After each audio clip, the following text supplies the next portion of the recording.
ஆண்டவரும் அருமை இரட்சகருமாகிய இயேசு கிறிஸ்துவின் இனிய திருப்பெயரிலே உங்கள் அனைவரையும் அன்போடு நான் வாழ்த்துகிறேன். கடவுளின் ஆளுகைக்காக இடர்பாடுகளை ஏற்றுக்கொள்ளுதல், இந்த தலைப்பிலே சிந்திப்பதற்கு நாம் அழைக்கப்படுகிறோம். கடவுளுக்காக இடர்பாடுகளை நாம் ஏற்கும்போது பயத்தை தவிர்ப்பதற்கு அழைக்கப்படுகிறோம். பயமின்றியும் பற்றுறுதியுடனும் நாம் கடவுளுக்கண்டு இடர்பாடுகளை சந்திப்பதற்கு நாம் ஏற்றுக்கொள்வதற்கு அழைக்கப்படுகிறோம். நற்செய்தி நூல் 10வது அதிகாரம் 30-32 வசனங்களை என்ன பார்க்கும்போது, பேதுரு இயேசு சொன்ன உடனே அவர் என்ன பண்ணுகிறார்? கடல் மீது நடக்கிறார். ஆனால் அவருக்கு அடுத்து வந்தது என்ன? பயம் வந்தது. பேதுரு கடல் மீது நடக்க ஆரம்பித்து விட்டார்.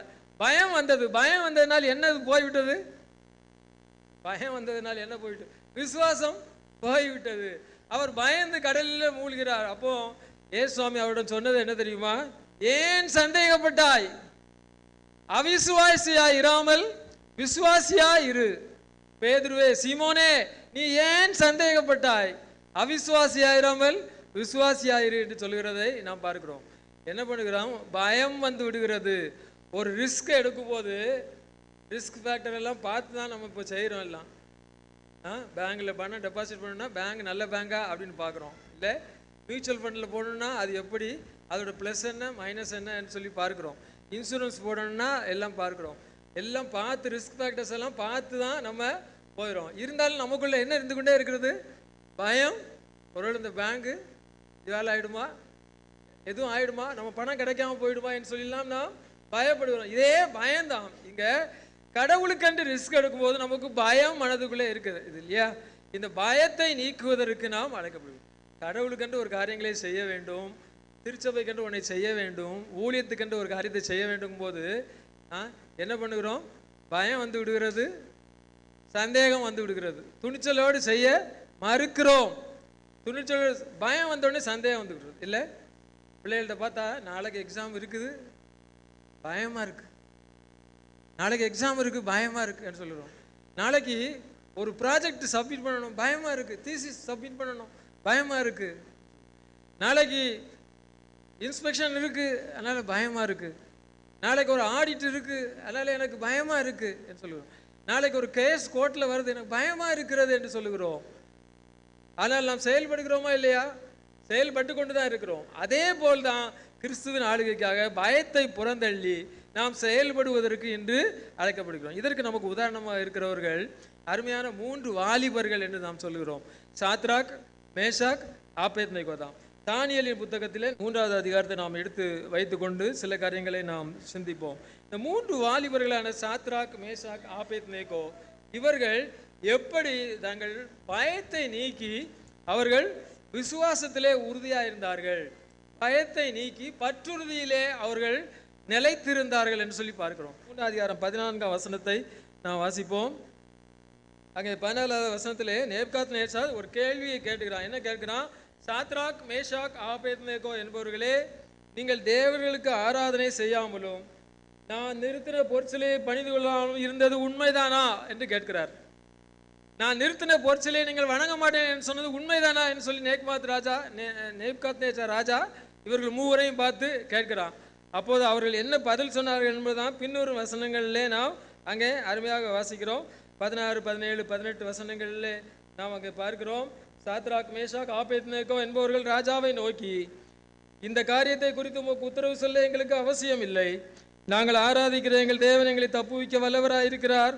அவர் எரிகிற அக்கினி சூளைக்கும் ராஜாவாகிய உம்முடைய கைக்கும் நீங்களாக்கி விடுவிப்பார்.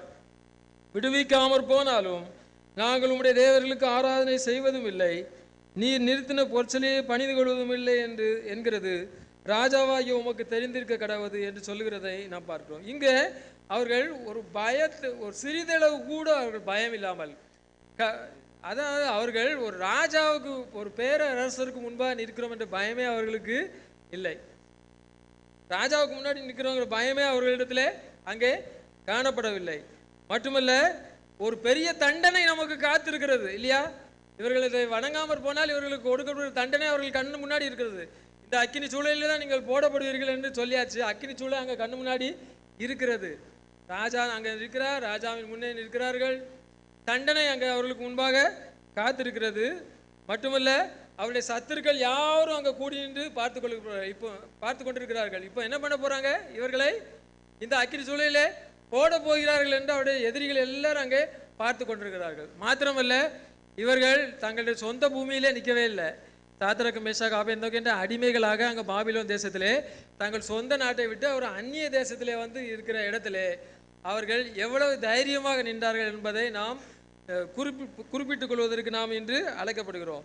இந்த பயமின்மை, பயத்தை நீக்குகிற தன்மை நம்மிடத்திலே இருப்பதற்கு, கடவுளுடைய ராஜ்யத்தை நிலைப்படுத்துவதுதான். அவங்க கூட அன்றைக்கு அப்படிதான், எங்கள் தேவனே உண்மையான தேவன், எங்கள் கடவுள் தான் உண்மையான கடவுள், அவர் தான் உண்மையான இரட்சகர், அவர் எங்களை விடுவிக்கிறவர் என்பதை உறுதிப்படுத்துவதற்காக அன்று அவர்கள் பயத்தை நீக்கி தைரியமாக நின்றதை நாம் பார்க்கிறோம். இன்று நாம் கூட கடவுளுடைய ராஜ்யத்தின் விரிவாக்கத்திற்கென்று நம்முடைய பயத்தை புறந்தள்ளுவதற்கு நாம் நிறைய காரியங்களில் பயம் உள்ளே இருக்கும், ஆனால் வெளியே அதை காட்டுகிறது இல்லை. இன்னைக்கு ஒரு இடத்துல போய் சுவிசேஷ ஊழியம் இன்று நாட்கள் ரொம்ப கொடிதான நாட்களாக இருக்கின்றன. ஒரு இடத்துல போய் கடவுளை பற்றி சொல்ல முடியாத ஒரு நிலை என்று இருந்து கொண்டிருக்கிறது. இந்த காலத்துலாம் பார்த்தீங்கன்னாக்க தெரு பிரசங்கங்கள் அதிகமாக இருக்கும் நடத்துவார்கள். இன்று தெருவிலே போய் சொல்ல முடிகிறதா? அதற்கு சொல்ல முடியாது. நாமே போக மாட்டோம், பயந்து கொண்டு இருக்கிறோம்.